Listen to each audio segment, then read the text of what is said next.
नमस्कार, स्वागत है आप सभी को।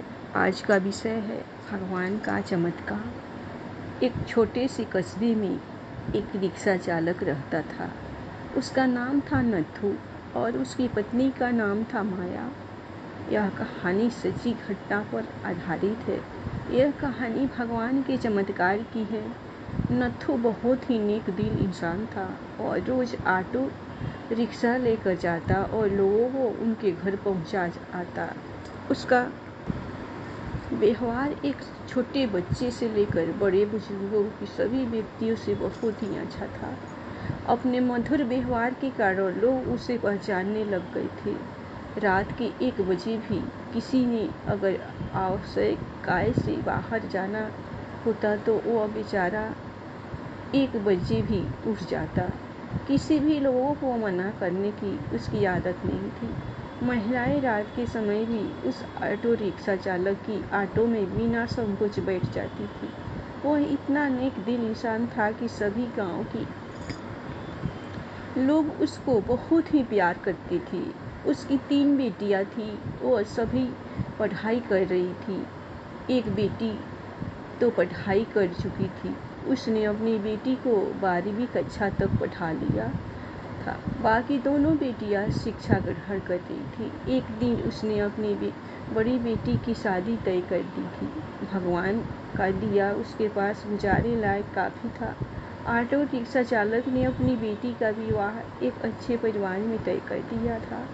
उसके ससुराल वालों ने शादी की तारीख निश्चित कर दी थी। ऑटो रिक्शा चालक ने रात दिन मेहनत करके अपनी बेटी की शादी के रुपए जुटाए थे। उसने अपनी बेटी के गहने कपड़े और शादी का सारा सामान खरीद लिया था। वह अपनी बेटी की शादी का इंतजार कर रहा था। वह एक दिन भगवान के मंदिर में पूजा करने चला गया था।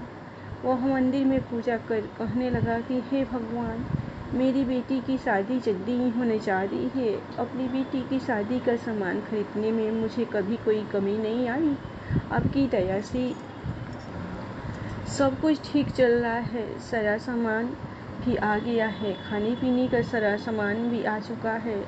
इस तरह भगवान को धन्यवाद देकर नथु घर आ गया। शादी के 2-3 दिन रह गए थे। अपनी बेटी के पास जाकर बोला, मेरे पास देने के लिए ज़्यादा तो कुछ नहीं। मैंने तुम्हारे लिए थोड़े से गहनों भी बनवा दिए हैं। तुम्हारी दोनों बहनों के हाथ भी पीले करने हैं। तुम्हारा हाथ एक अच्छे परिवार में दे रहा हूँ। लड़का अच्छी नौकरी करता है। तुम्हें वहाँ पर कोई भी कमी नहीं रहेगी। बेटा, लड़की तो पराया धन होती है। उसे तो एक न एक दिन ससुराल जाना ही पड़ता है। बेटा, निराश ना हो। आज मैं तुम्हें एक शिक्षा दे रहा हूँ। अपने ससुराल में बड़ों का सम्मान करना, अपने सास ससुर की खूब सेवा करना। मैं तुझे यह सीख दे रहा हूँ कि बड़ों की आज्ञा का पालन करना, अपने सास ससुर को ही अपने माता पिता समझना। तुम्हें मैंने 12वीं तक की शिक्षा दी है और सिलाई भी सिखा दी है। तुम्हारे ससुराल वाले अगर तुम्हें नौकरी करने देंगे तो वरना मना नहीं। हमारी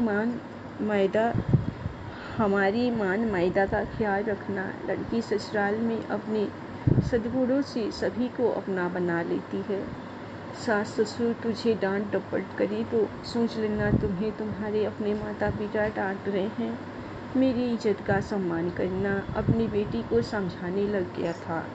समझाते समझाते उसकी आंखों में आंसू आ गए थे। घर में शादी का माहौल था। घर में रिश्तेदारों का तांता लग गया था। दिन को सभी लोग आ जाते थे। किसी को क्या पता था कि होनी तो कोई और ही खेल खेल रही थी। शायद वह उसकी परीक्षा ले रही थी। शादी के केवल 3 बजे थे। रात को ऑटो रिक्शा चला के घर में भयंकर आग लग गई। सभी लोग सो रहे थे। रात को उनका सारा घर आग की चपेटों में था। उनकी घर की छोटी बेटी पानी पीने के लिए उठी। उसने देखा चारों ओर धुआं ही धुआं था। उसने दौड़कर अपने माता पिता को जगाया। तीनों बेटियां चिल्लाने लगी, आग आग, कोई हमें बचाओ। बड़ी मुश्किल से रिक्शा चालक ने पिछली बालकनी से जाकर एक डंडे के सहारे बालकनी से निकलने की कोशिश की। घर के सभी सदस्य बाल बाल बचे, लेकिन घर का सारा सामान आग की लपेटों में खाक हो गया था। शादी का सारा सामान जलकर नष्ट हो गया था। लोगों ने उस सब को बड़ी मुश्किल से बाहर निकाला। थोड़ी देर पहले जहाँ खुशियाँ छा रही थी, वहाँ का दृश्य देखा भी नहीं जा रहा था। जो भी देखता उसकी आंखों में से आंसू निकलते। बेचारा अब क्या करेगा? बिना शादी के ही बेटी रहेगी। दूल्हा तो अब उसे ब्याहने से रहा। कुछ लोग तरह तरह की बातें करते, जितने मुंह उतनी बातें। बड़ी बेटी दौड़ी दौड़ी अपने पिता के पास जाकर बोली, पापा आप निराश न हो, अपने इतनी मेहनत से मेरी शादी के लिए रुपया जोड़ा था। पापा आप जरा भी चिंता मत करो, मेरी किस्मत में यही लिखा था, आप निराश न हो। मुश्किल की इस घड़ी में हमें कमज़ोर नहीं पड़ना है। मैं आपका बेटी नहीं हूँ तो क्या, बेटा नहीं हूँ तो क्या हुआ? आपने बेटों की तरह हमारी परवरिश में कोई कमी नहीं रखी। हम तीनों बहनों को वह सब कुछ दिया जो आपसे बन पड़ा। तब तक दोनों बहनें भी उठ गई थी। वो अभी अपने पापा के पास जाकर खड़ी हो गई। पापा हम सब आपकी ताकत है, हम तीनों आपकी बेटियां नहीं बेटे हैं। आज से हम भी आपके साथ कमाएंगे। बड़ी बेटी बोली, पापा अगर वह लड़का जिसे आपने मुझे शादी के लिए चुना है मुझसे सच्ची मोहब्बत करता होगा तो यह सब देखकर भी शादी के लिए इनकार नहीं करेगा। मैं भी उससे खुशी खुशी स्वीकार करूंगी। आप जरा भी चिंता मत करो। उन तीनों ने मिलकर अपने पापा को उठाया। मोहल्ले के सारे लोग इकट्ठा हो गए थे। सब आपस में कह रहे थे कि ससुराल वालों को वह क्या कहेगा।